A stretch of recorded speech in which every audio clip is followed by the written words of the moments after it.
right, let's get into the Legacy Fitness Training app and its features.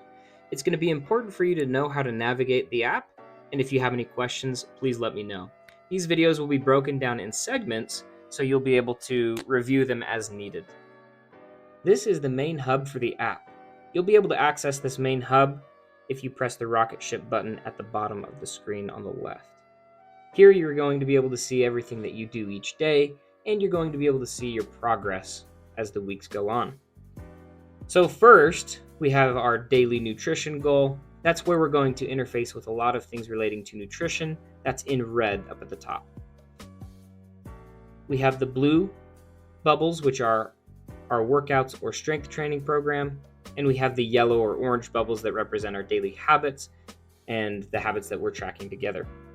In the middle, you'll see if you're involved in any groups or cohorts or challenges. And here at the bottom is where we see all of your progress.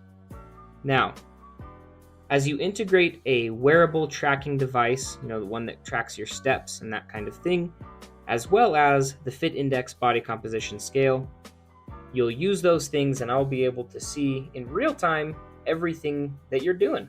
I'll be able to see your calorie burn, how many steps you take, the hours of sleep. When you hop on the body composition scale, it'll automatically populate. We'll see your body weight, your lean body mass, and your body fat.